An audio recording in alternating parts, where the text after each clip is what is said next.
تو انسان جو لا آف نیچرز ہیں، جو اللہ تعالیٰ نے اس کائنات کو لاز دیے ہیں اور جو تبدیل نہیں ہوتے ہیں، تو ان لاز کو سمجھے، ان لاز کو سمجھتے ہوئے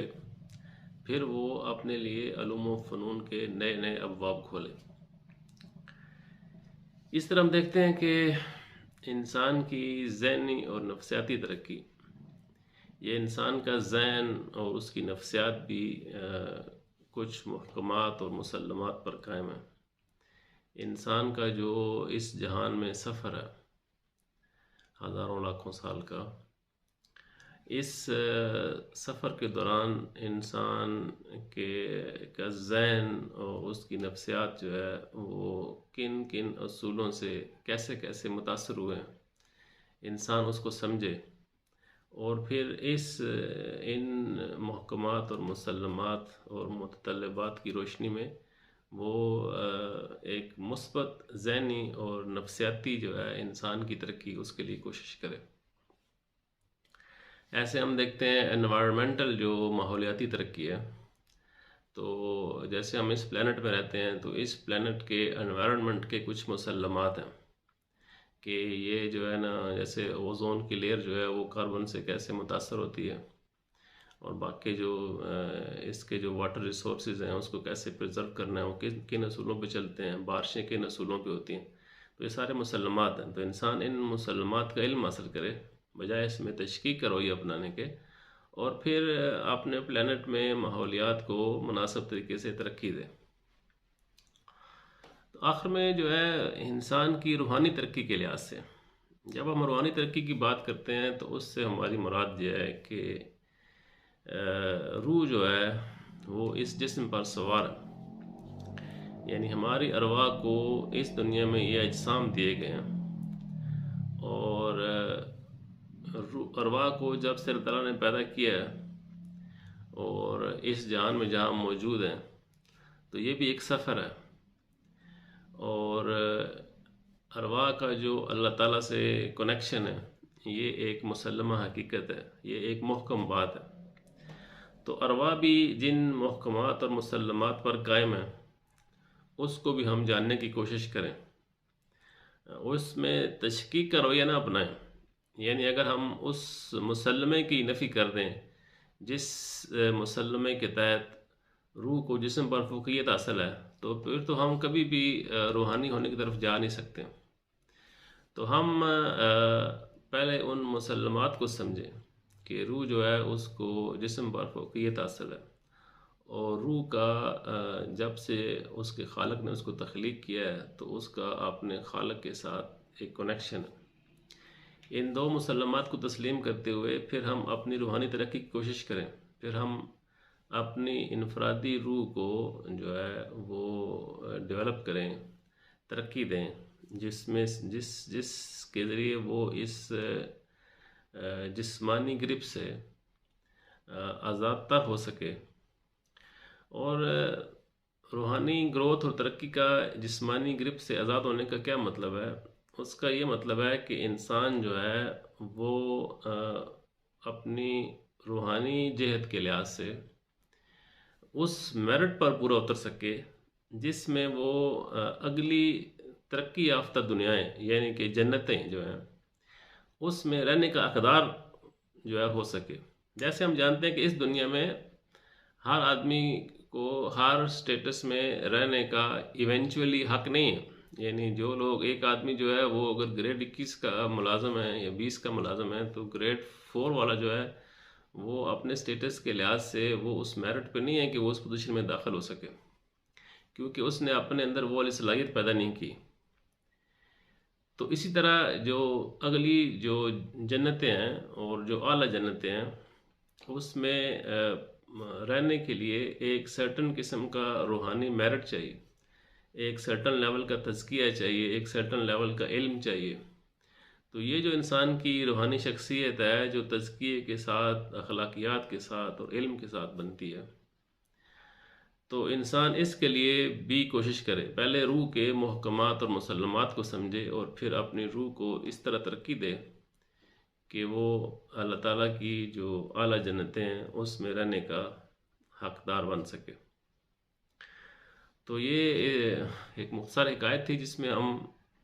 بنیادی طور پر یہ بتانا چاہتے ہیں کہ انسان جو ہے اس کائنات کے اور اپنی ذات کے